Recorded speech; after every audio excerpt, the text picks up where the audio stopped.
The MLB Gambling Podcast on the Sports Gambling Podcast Network, presented by Edge Boost. Edge Boost enables you to double your bet with no interest. Go to sportsgamepodcast.com/edge to get started today.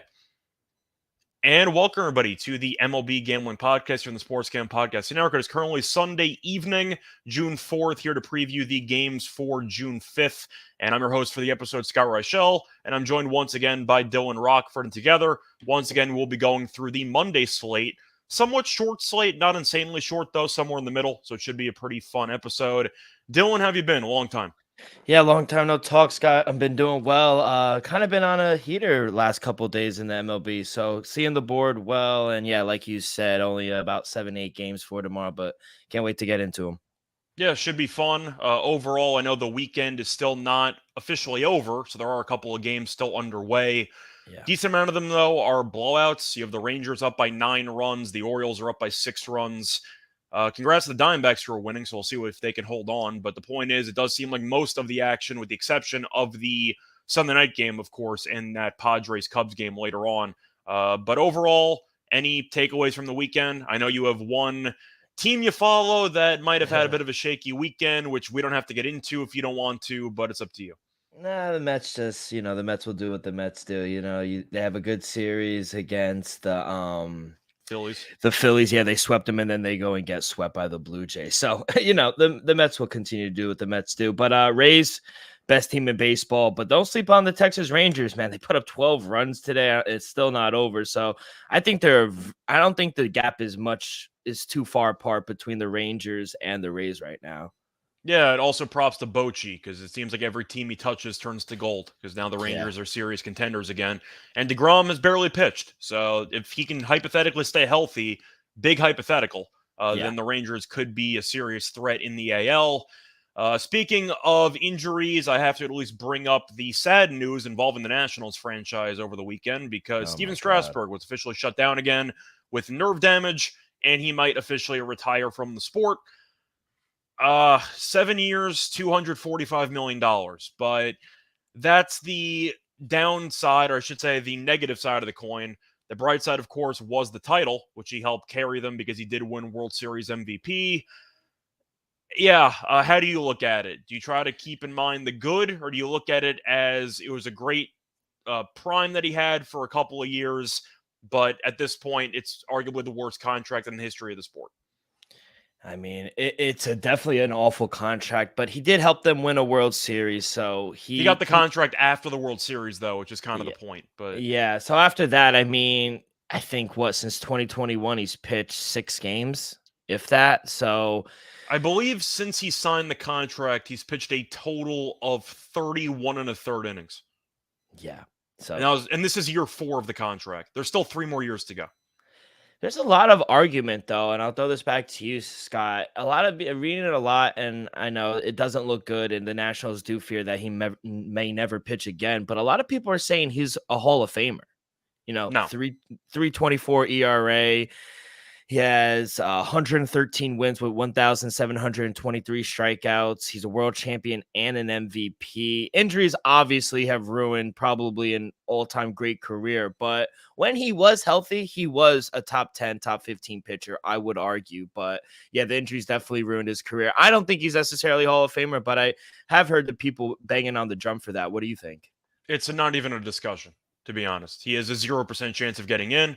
You might think, based on how well he did in that one run, that he might be worth consideration. I'll remind all of you that if anybody deserves a Hall of Fame spot because of one run, it would be Madison Bumgarner, and he's not getting in the Hall of Fame either. So I find it interesting how people can always make cases just looking at one guy with a no comparison to say he deserves to be a Hall of Famer. If he deserves a Hall of Famer, then how the hell is Tim Lincecum not in already? Yeah.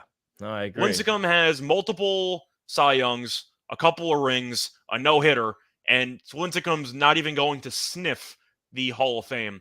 There's a 0% chance he gets in. I'm not even sure he makes it to the ballot, to be honest with you. Yeah, I think it's just he's getting there on name recognition alone. And it's a somber story. Yeah, 100%. And you're right. 8 starts in 4 years after signing that $245 million But how long contract. was his prime? You have it up to him. How many starts has he made in his career? Ooh, I don't have that in front of me, but I will. I'm just Get that. saying, like, if you pull it up, like, there's no way that he's going to be able to have anywhere near the exact numbers that you need to reach some threshold. Now, you can play the what if game and go, Mhm. if he was healthy, then this. That doesn't matter. In hindsight, as cruel as it sounds, Hall of Fame's based on production, and Strasburg didn't produce long enough to be in the Hall of Fame. And once again, if you're going to make a case for him, then you have to make a case to put him over Bumgarner and over Lincecum. And I don't think either of those guys are Hall of Famers either, but that's my point. Yeah. Strasburg's made a total of 247 starts. He has 113 wins, career 3.24 ERA. He's not a Hall of Famer.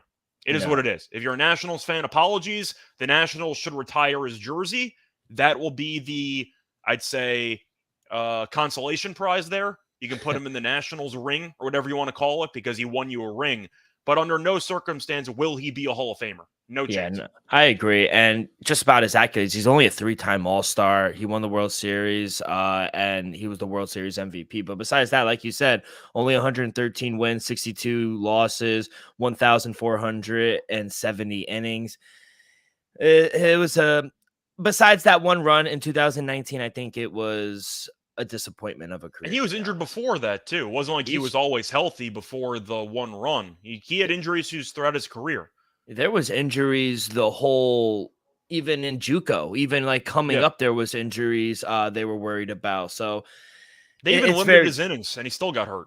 yeah, and he still got hurt. So I don't know what it was from. Maybe it was his mechanics just throwing the ball wrong. But you got to feel for a guy who he only pitched, like you said, 32 in the third innings in 4 Yeah, I think it was like years. 31 and a third since he Yeah. signed the contract. But on the other hand, the Nationals had to choose between him or Anthony Rendon. So they would have lost either way if that makes them feel any better. But, they always say, we'll always have, what was it, Paris? Is that the saying? I don't We'll always know. have Paris? Is that an expression? I've I know never it's heard when of in Rome. I think that there's an expression like, we always have Paris or something. That's the World Series ring. They had Yeah. the one year, everything came together. And besides that, I feel like Nationals fans will be willing to suffer for a long period of time solely because of 2019. And I also think the Nationals are getting screwed because they lack disability insurance on the contract as well. So they're not going to get any of this money back. It's all of it, I think, is guaranteed for Steven Strasburg. So Unless he what? retires, then maybe they can work out some type of. Yeah. By the way, the expression is "we'll always have Paris." So there you go. I've Okay. never been to Paris. I probably never will. But there you go. There Anyway, you go. I just wanted to briefly mention it because I Yeah. know that when Munaf and I did the show on Friday, we were focused so much on the games in the AL East that we didn't exactly get to talk about any news surrounding the league, which I think it dropped on Saturday. But I at least wanted to talk about it because Strasburg is just a sad story, which I just wanted to at least mention in passing. And as a Mets fan, you got to see him destroy your team several times every year. Yeah. And correct me if I'm wrong. He had surgery, correct? Oh, he's had numerous surgeries. It wasn't even just arm issues. He had some leg issues too. It was all over the place. Oh, it's drastic, I feel like. It's And sad. now I'm reading that they might have to remove a rib from him. Like, I just don't know how he's gonna come back. Oh, I don't think he will. I think Yeah. he's done. When you hear Yeah. permanent nerve damage, that usually means that you're worried more about your own livelihood, or I should Mhm. say your own day-to-day life. Like, can you Yeah. get out of bed without any pain? I don't see him stepping onto a mound throwing 95 anytime soon. I think he's done, personally. Yeah, But I do too. either way, sad story, but I wanted to bring it up. You mentioned the Hall of Fame stuff, which I wasn't even going to entertain, but it's a fair conversation because, people will try to remember him fondly. Once again, I will for the playoff numbers that he's had, but he's got no chance of being a Hall of Famer. Nationals Hall of Fame, I think they should do him right, even though the contract blew up in their faces. But Yeah. I'm assuming you agree with that. He probably will Yeah. end up with some type of plaque or something in Yeah, Nationals Park. especially since he stayed there his whole career. He got them a World Series. And if they have like a Ring of Honor or Yeah, put him retire next to the number, Zimmerman.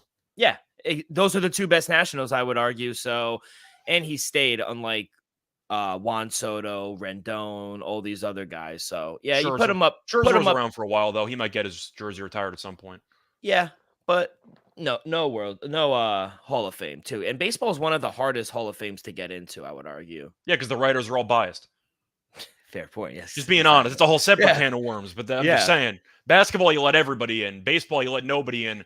because a reporter didn't answer your question or because an athlete didn't answer your question one time. So you Yeah. automatically have to never vote for him for the rest of your life. Yeah, I'm not a fan of the Baseball Me Hall of either. Fame process, if you didn't realize, but yeah, Strasburg, I don't think he'll end up on the ballot, to be honest. No, But I don't either. anyway, anything else you wanted to mention for the weekend? No, we could get right to these games. Yep. All right. So let's start talking about some of the games. Looking at the actual matchup, you have a couple of series that wrap over from the weekend into Monday. So starting off with the Rays and the Red Sox game, you have McClanahan taking on Bello. The Rays are roughly minus 160 on the money line. You can currently find the run line at around even money, and you can find the over/under at 9. I know Bello's been pretty good lately, but simply put, doesn't this seem like a very short price for McClanahan at 160? Yeah, 100%. I was expecting at least a $2 favorite, maybe a 180. I I was actually saw thinking the 180, 190 because it's still in Fenway. So, yeah. And I also saw the opening line at minus 150. And, I usually don't go past 140 on the money line, but I think it may be a half a unit and a half kind of play. But the Rays, they've kind of owned the Red Sox so far this season. They won again today, I and think now and last year too. Didn't they kill Boston last year? they killed Boston last year as well, even though the Red Sox actually went on a decent run. But like I said, their ace McClanahan, he's going, and I just think this is a bad spot for the Red Sox. McClanahan, he's already seen the Red Sox. He went 5 solid innings, only gave up 1 run. He struck out 9 batters. I will admit, I'm not a big fan of Brian Bello, but he has pitched better in the month of May. But the Rays are just a different beast right now. So I got to side with the Rays here. I don't want to lay the minus 160, minus 165. So I see first 5 minus a half at minus 110. I'll take a stab there. I like that a little better. Yeah, I agree. I do think, though, that even though the stats suggest the Rays bullpen has been underwhelming, which isn't wrong, I Yeah. trust the Rays bullpen significantly more than Boston's bullpen, just to be clear. Yeah. So I do think that you might see what happened in Bello's last start, where he pitches well, the bullpen comes in, and suddenly Cincinnati has 9 runs. So you might end up seeing a spot where the Rays might take a while to get going, but they end up breaking through against the bullpen. And with Cash as a manager, I have faith in him to make the right choices at times. And I do think that Boston, once again, they got buried over the weekend against, I wouldn't say buried because they did win the game on Saturday, but for the most part, they didn't exactly fare well this weekend. I think Tampa probably takes care of business. I would lean to the first 5 under, though. Bellows pitched well. I have faith in McClanahan. I see a lower scoring first 5, but for the full game, once again, I have no faith in Boston's bullpen. So give me the Rays first 5 run line, maybe full game run line as well. But it does seem like a very short line. Yeah, the first 5 unders at 4.5 at minus 115. You like that? Seems a little bit high to me, doesn't it? Yeah, I agree. Especially if you think McClanahan starts dealing, then suddenly Tampa needs to score roughly 4 runs. That's Yeah. asking a lot. And to be honest, Tampa doesn't have the best bullpen either. They're bottom 6 in the league as well. Yeah. So I was just saying I think Tampa's is still better than Boston, but it has not yeah, been great. yeah. Yeah, no, So, I agree. Besides that, though, moving on, do you have anything else you want to add? Any player props or? No, not right now. Okay. Moving on to the next game, you have a matchup between the Tigers and the Phillies. You have the Phillies as a home favorite, either because of the fact they're at home or because of the fact that Wentz is on the mound. And if the last name in football tells you anything, it means he can't throw on the mound either, because Joey Wentz has been really bad this year. Phillies are around minus 220 on the money line, over-unders at 9. Wentz has a 7.28 ERA. Nola has a 4.7 ERA. Philly has not been very good so far this season, 27 and 32. Detroit is roughly the same. However, with the injuries Detroit has, with Green recently probably being out for the year and all the other injuries they have, 220 is a lot, but do you want to make a case for Detroit? Because I think Wentz is really, really bad. And once again, the offense is beaten to hell and back on the IL. So I think I have to lean to Philly in some capacity here, but I'm not sure how to take it trying to find value. Team total? Run line? I mean, Scott, I can't find any value in taking either side, to be honest. We'll start here, though. Do you want to make a case for Detroit? Because I don't really want to can't. make a case for Detroit. No, I can't. Especially, I only see plus 190. I need at least a plus 230 to take the Tigers, excuse me. So, no, I can't take them. Minus 110 for the Phillies. Maybe first 5 minus a half is at -110 as well. I guess maybe they jump out to an early lead on the Tigers first Wait, 5, hang on a but second. The full game money line is -220, but you can still get first 5 minus a half at -110. yeah. That's a hell of a deal. Yeah, bet 365 for anyone who wants to know. Bet 365 Phillies first 5 minus a half at Just -110. mathematically speaking, that's a hell of a deal. Oh yeah. Yeah, I really don't understand it. But yeah, I wouldn't advise honestly anyone to lay over $2 with the Phillies right now, to be honest. They've lost 4 of their last 5 and they barely snuck out a win against the Nationals the other night. Like you said, I can't back the Tigers either. Joey Wentz is awful. The I was going Tigers, to say they blew it yesterday. They ended oh up yeah. losing 8-7 yesterday, but they did win today 11-3, so maybe some of that might carry over. Yeah, but I kind of like the under, actually. Under 9 at -120. I set my total at 8.1. Both teams, they're really not scoring a bunch of runs. Tigers scored 10 runs the last 5 games. They only hit 225 off of righties. Phillies, on the other hand, they don't hit lefties all that well either, 244 on the year. So the Rangers, so maybe you could build off of that a little bit, but you also got winds blowing in Philadelphia. So under 9 is a little high for me. Either that or Phillies first 5 minus a half. Yeah, I think my favorite play is going to be the Phillies minus a half at -110. I think the other pivot would probably be Detroit team total under, Mm-hmm. just because I do think Nola with the wind blowing in should pitch well, and once again Detroit is pretty injured, so they don't really have many threats in the lineup. So I think that's probably the 2 ways that I'm leaning. As for player props, you said the wind's blowing in. I know that Schwarber hit 2 home runs, so congrats to him. He's now batting 172, so congratulations. But he has 2 home runs today. You have any player props you're tempted by? Probably fading Wentz. I don't know if you would fade Nola.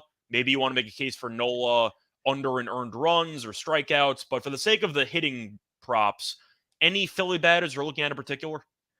No, not really. I got to dive in a little more for the player props. I don't have anything off the top of my head, but going back to your team total for the Tigers, I see at 3.5. Do you like that? I mean, it sounds right. The question is, you trust Philly's bullpen enough to not blow the thing, but Detroit's offense has been a mess. I mentioned Schwarber hitting 2 home runs because Wentz is a lefty, so I'm not sure if Schwarber's even going to play in this game. So just keep that in mind. You might see this price drop a little bit if Schwarber's ruled out because they want to go elsewhere for a righty lefty matchup. So just keep that in mind. Harper won't rest though against a lefty because he's too talented. So I am kind of curious. Maybe Real Muto I'm tempted by. I know he was pretty decent over the weekend, Hmm. but Castellanos has been really good for the last couple of games. Even against the Mets, he was really good. So I'd probably look at Castellanos props. Okay. But I think that'd be the main batter option. I'd go maybe Castellanos over 1.5 bases. But you have What anything about you want to Brandon mention? Marsh? Marsh too, he's been good too. But Castellanos has really jumped off the page the last couple of days. It seems like he's really seeing the ball well, which sounds like the most basic, way to describe a hitter who's hitting well recently. But discipline's been good. We know Castellanos can occasionally strike out a lot, but recently he's made contact. It seems like he's really having a good control of the strike zone. What do you think about Harper and his return? He is hitting 300. Yeah, he's fine. I mean, then again, he's DHing most of the time because he's Yeah. still rehabbing from the Tommy John, but he's been good. The power hasn't been as noticeable, but that's expected when you're coming back from injury. He's been fine. I mean, you said he's batting over 300, so he's still seeing the ball well. The power you were hoping would be there, but post injury, you thought it would probably take some time. Hmm. Do you feel any differently or you feel the same? I feel the same. I want to see a little more out of him, to be honest. But he has 20 hits and 110 at bats, so he's doing all right so far, I think. And yeah, I do want to see a little more out of him. I think the power will come back after rehabbing a little more. But other than that, I like what I've seen. Yeah. But moving on to the next game, this will be the shortest preview of the episode because we don't have a line on it. So I'm going to briefly mention the game because it is there. So I want to acknowledge its existence. You have the Royals taking on the Marlins. And for this one, the Royals have undecided pitching, and the Marlins have an option that is okay. You have Garrett on the mound, 4.22 ERA. I know you're not going to have much for this game because we don't know who's pitching for Kansas City, and you're assuming Miami's going to be laying a decent price. They had a nice come from behind win against the Athletics after Alcantara had another brutal start, but they came back and they Yeah. won the game anyway. I don't have anything to really say. Kansas City is a terrible baseball team. The Rockies did pretty well against them over the weekend. Miami or pass, and I don't even know who's pitching for one of the teams. And I don't know what the line is, but I mean, Kansas City is a mess. Yeah, Kansas City, you really don't want to back them 3-7 in their last 10. And Miami, they're playing pretty good baseball right now. They you can't take too much into it. I know they swept the Athletics, but they are 7-3 in their last 10. But Braxton, he hasn't pitched all that bad in the month of May, besides that one hiccup in the beginning where he let up 11 runs to the Braves. Other than that, 4 runs, 1 run, 0, 2, 1. He's pitching okay. I think a little better at home. So if anything, if we get like an 8.5 or 9, I would definitely be on the under. Yeah, I feel like I'd have to lean to the under as well. The problem is Kansas City's bullpen is one of the worst in the league, so that is a concern. And Garrett doesn't go much length, so you might see a decent amount of bullpen in this matchup. But Kansas City, they're just so bad. I mean, they're arguably the worst team in the league. Yeah, I don't have much more to add. They're just a really, really bad team. They're not Oakland bad. Oakland is historically bad, but besides Oakland, they're on their own island. Are they the second worst team in the league? Probably. Yeah, I would have to say they're the second worst team, but the only bright spot maybe you got Bobby Witt Jr., but he still has to turn around. He's only hitting 230. But Salvador Perez, he's just timeless, man. He's hitting over 280 right now. But other than that, you really don't got too much to work with offensively in Kansas City. And they're also paying Perez a lot of money, and I don't know what his purpose is on a basement dweller of a team. So No. I'm not sure you could trade him because I'm not sure if he can catch anymore because of the age that he's currently at. And, you might be pivoting more to a DH role. So I am curious if they could even ship off the contract if needed, or maybe they'll just keep him in because they're gonna retire his jersey into the ring or whatever you want to call it when he eventually hangs it up. But I am curious what Kansas City's game plan is moving forward. The pitching staff's been a mess. So regardless of who's actually starting this game, I don't think it's going to matter too much. No offense to this rotation, but it's just a fact. So, yeah, I don't have much more to add. Moving on to the next game, you have a matchup between Oakland and the Pirates. You have the Pirates as a pretty decent home favorite at minus 195. Oakland is a pretty decent underdog price in the plus 170 range, I believe. Plus 160, actually, according to DraftKings. But the plus 1.5 runs is minus 125. The minus 1.5 is plus 105. Over-under is at 8.5. Sears has been really bad on the road this season. And Oviedo's been really good at home and really bad on the road. Am I wrong for kind of thinking there's some value in the A's first 5 here? Because Sears is one of the decent starters, if they have any, in this rotation. And Oviedo, I think, has been, once again, hit or miss. He has been better at home than on the road. Minus 195, though, like that seems a little bit high to me. I'm going to hold my nose and take the first 5 with Oakland. I'm going to hope that Sears, who shut down the Braves last outing, I'm going to hope he can do the same thing. So I'm actually going to lean to the Braves. I'm going to lean to the Athletics first 5. Yeah, there's no price, but if you want to take Athletics plus a half, is at minus 140. You're laying a little bit of chalk, but no money line price right now. I would agree with you if you are going to be on the A side. You got to take them in the first 5 because they have the worst bullpen.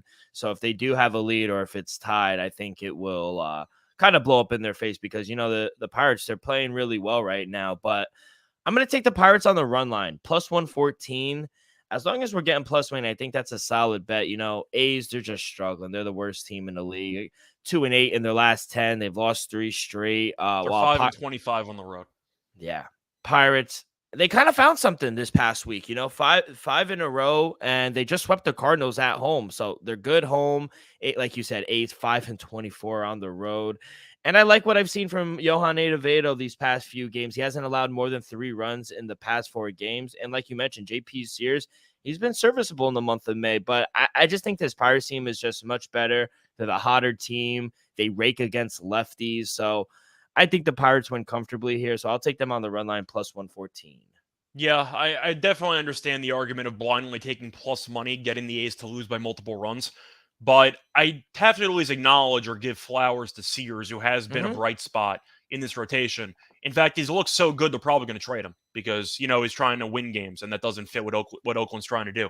But I do think first 5 under is probably worth a look. I think Oviedo will look relatively sharp. I think Sears will look sharp too. But if you want to take a spin at a plus price, maybe Oakland first 5. But I agree with you. For the full game, I'm not making a case for Oakland to win. So I'd probably look at first 5, if anything. But damn, that team can't hit. No, first 5 under 2, 3.5 is at plus 105 too. So you're getting plus money there.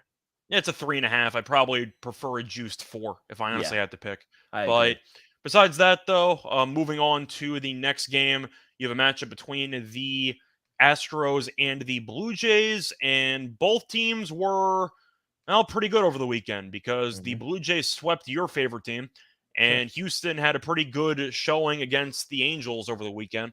So to look at the actual money line here, Toronto's actually favored in this game, roughly minus 140. You have Houston at plus price, of course, and you have Bielik against Manoah. Can you explain to me how Manoah's favored? That's literally my first sentence. I don't understand this line. I mean, my lines, they did make the Blue Jays a favorite, but only minus 105. Blue Jays, they're playing well, like you mentioned, but Manoah has not been good at home. 0-3 with his 6.83 ERA. He hasn't been good anywhere. He literally lost 6 straight games in the month of May. He's lost every start in the month of May. He hasn't gone past the 5th inning since late April. He just gives up too many walks for me as well. At this price, I gotta back Houston at plus 115. Now, Brandon Beek, he hasn't been the best either, but he's only had one rough outing on the road, and that was against the Brewers. But other than that start, he hasn't allowed more than 2 runs. So I think he can have success against this Blue Jay lineup that, they really haven't blown anyone away. Yeah, they swept the Mets, but they didn't really blow the Mets away in any of those games. So I think the Astros actually have the better bats recently. So they're the better team, in my opinion. At plus 115, I'll happily take a flyer on the Astros. Yeah, for me, Bielik, even though most people aren't big fans of him, because compared to the rest of the rotation, he's definitely one of the weaker links. Yeah. He does only have a 3.19 ERA. The whip is pretty high, though, at 1.45. And the home runs have been a concern because in 31 innings, he's allowed 6 home runs. So he does have an issue with the long ball. The over's at 9.5. I like the over, just simply put. I see runs in this game. Bielik, once again, he has some issues with home runs, so I can see Toronto maybe getting a couple of long balls. And Manoah, he really doesn't have a put-away pitch, and he's gotten killed with 2 strikes this season. He just can't put guys away, and Houston's very good at just moving the chain in the lineup, doing the responsibilities that they need to, making the next man up approach, assembly line style. I like the over in the game, but this price is absurd to me. Yeah. Give me Houston at plus money. How the hell can you lay money with Manoah? No, I agree 100%. And also to your point on the total, if you're on the over like Scott, get it now because I am seeing 10s out there. So if you want the 9.5, I would put it in now. Yeah. But moving on to the next game, you have a matchup between the Brewers and the Reds, and you have journeyman guy who found a youth this year, Julio Teheran, who's been really good so far this year against Cincinnati. And Cincinnati for this matchup should be using Abbott. That's who I have listed as the starter. It's currently minus 110 on each team. Brewers did win 5-1 on Sunday. Might have hurt my bankroll because I thought Hauser would struggle, but either way, Brewers had a nice game. Abbott is making his season debut, but from what I recall, he is not particularly good because I'm trying to remember what his numbers were in previous years. I don't believe they were good. In fact, no, it's actually making his debut. I'm thinking of another Abbott, but let me just quickly pull up his minor league numbers. Who's the Abbott I'm thinking of? There was another Abbott who was really bad, who was pitching in the majors a couple years ago. Corey Abbott? Ring a bell to you? Corey Abbott? Could be. But Andrew Abbott actually pretty good in the minors. So far this year, 4-0, 2.5 ERA. Teheran, though, once again, found a youth. He's been really good this year. Do you want to make a case for Cincinnati? Do you want to make a case for Milwaukee? Because I feel like at this current price, I got to lean to Milwaukee because at least Teheran has been good against major league batters. Yeah. Cincinnati, once again, you're throwing in a guy making his professional debut, and Cincinnati's also just the inferior team. Teheran's going to .82 ERA. I'm going to go with Milwaukee. Yeah, I would go with him. So last time I saw this before I jumped on, I thought Luke Weaver was going. So I guess a little switch for the Reds, but yeah, I would lean with them, especially at a pick'em price when Teheran's actually had 2 decent starts. No, he's been good. only one run up and given up in 11 innings in those two starts. I think you could limit the Reds here in this spot. I kind of like the under as well. Under 10 seems like a lot. So I like the under. But I don't know too much about Andrew Abbott. This is kind of on a fly. Can you read me off his especially I like the under, especially if he's been good, like you said, in the minors. What are his numbers? Yeah, so this year in the minors, 4-0, 2.5 ERA in 10 starts. Bit of a strikeout pitcher, 54 innings pitched, 90 strikeouts. Mm, yeah. And he has a .93 whip. Now, once again, it's the minors, so we'll see how it translates. The strikeouts are encouraging, though. That does mean that he has potentially nasty stuff, and that could be an issue, especially since the Brewers are really bad against lefties, and Abbott is a lefty. So that is worth they only mentioning. hit 205 off of lefties. That's a very good point. So yeah, lean Brewers, especially at this pick'em price at minus 108, and I'll probably lean under 10 as well. I think that's a lot of runs. I think I have to be on the under 10 now because, once again, Abbott's a lefty and the Brewers can't hit lefties. So, Yeah. yeah, I'm with you. I see that eye to eye. But moving on to the next game, you have a matchup between the Cardinals and the Rangers. And the Rangers are a pretty big favorite here at home. Actually, they're not. They should be a bigger favorite. They're around minus 120, which I don't think makes any sense. You have the Cardinals, who are at even money. The Rangers, I was looking at the reverse run line price. My bad. The plus 1.5 on the Rangers is minus 180. So you get the minus 1.5. It's probably going to be a nice plus price. And you can get the over-under at 9.5.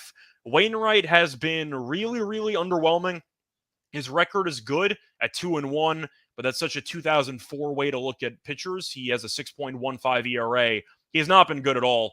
And Perez has been good, 6-1, 4.43 ERA. So the ERA is not great, but the Rangers have gotten him a bunch of run support. And Perez in the last couple outings has been good for the most part. Did get shelled against the Tigers the last time out. But to go through the actual splits here, Perez at home this season has a 1.93 ERA. Simply put, I got to be all over the Rangers, don't I? I mean, Wainwright's been a mess. The Rangers offense is arguably the best lineup in the league based on production. And the Cardinals just got swept over the weekend against the Pirates. I got to be all over the Rangers, don't I? Yeah, especially at this short price we're getting. Minus 120. I made them a minus 150 favorite. You know, they're 9-1 in their last 10. They won again. They blew out the Mariners tonight. Cardinals 4-6 in their last 10. They just got swept by the Pirates. I'm also one of those guys. I just can't back Wainwright, even at even money. Not the way he's been pitching. The Cardinals lost 7-0 in his last start to the Royals. We just argued we could have made the argument they're the worst team in the league right now, and to lose 7-0. Besides Oakland, yes. So he's Wainwright. He's good to give up 4 or 5 runs. I know, and I know a lot of people might not be high on Perez, and I could understand why. He does give up a lot of hard contact. But most of those starts have been on the road, and especially in the month of May. At home, you mentioned off his numbers. The Rangers have won all of his starts at home. He has a 1.93 ERA, just 4 runs given up in 18 innings. I think this is a great spot for him. Maybe get some confidence back. Cardinals struggling right now. Aren't a good away team anyway, and I can overthink this one. Minus 120, I'll happily take the Rangers. Yeah, I do think I'm kind of leaning to the over just because the Rangers are involved, so they might score 10 runs by themselves. So I would lean to the over. Rangers also really good at home this season, 19-8, and the Cardinals are 13-19. I got to take Texas. Like, there's no way this line closes at 120, 125. No, not at all. If you're listening right now, you might as well take them. It's over at DraftKings. But yeah, and towards your total, 17-8 in Texas for the Rangers on the over.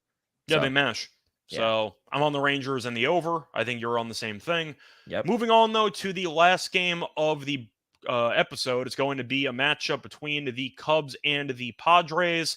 Padres, pretty big favorites here at minus 170. The total's at 8. And you have Snell taking on Hendricks.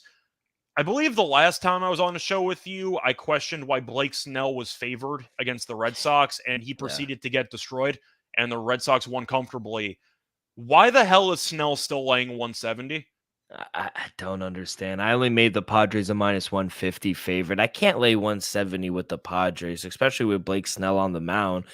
Hopefully we could get about 14, 15 more cents with the Cubs. I'll probably be on them, but Blake Snell at home, 1-4 with a 5.68 ERA, 16 runs given up in 25 innings. Not someone you want to be backing. And Kyle Hendricks, he is making his first start on the road. His first start wasn't the best, but he followed up with a nice outing against probably one of the best team, Tampa Bay Rays. 5 innings, only 1 run given up, and the Cubs actually won that game. So I will point out, though, for that second start in Wrigley, it was an ultimate wind blowing in Wrigley game. So yeah, it was destined to be a hideous game that was going to look very good for the pitchers. still, I think it could build some confidence leading It into can. I'm this. just throwing that out there. The Yeah, wind of course. definitely benefited the stats of Hendricks. Yeah. But even offensively, the Cubs are really not scoring a bunch of runs. They've only scored 8 total runs in the past 5 games. So, this is what we see when these two teams play each other. The last 5 meetings between these two have gone under the number. I think we see a very low scoring game. So I set my total at 7.8. I'm going to take the under 8 at -110. Yeah, for me, I'm going to agree with you on the under, but I will take the Cubs money line. I think it's just a really bad price. I understand the Padres are more talented. I know the Cubs are one of the worst teams in the National League, but on premise alone, you cannot put Blake Snell at -170. That's ridiculous. So give me the +140, +150, fading Snell. That feels like kind of an auto play based on principle. Yeah, 100%. You really think the Cubs are that bad? I just mentioned record-wise. Okay. Record-wise, they're one of the worst teams in the National League. Yes. So Yeah. it tells you how much worse the bottom of the American League is in the National League because the Cubs are only 7 games under. But they were the worst record in the National League at some point last week. So Mhm. I don't think they're that bad. But once again, I'm just mentioning a fact. Record-wise, they were the Yeah. worst team in the league or the National League last week at some point. Yeah, no, I agree. So yeah, I'm on the Cubs. But anything else you want to mention, or should we just get into the lock and dog picks? Yeah, we could get into it. I just think it's criminal how Blake Snell continues to be this big of a favorite. It's just because of the team he plays on. I guess they're just expecting this offense to finally turn it around, but I just don't see it.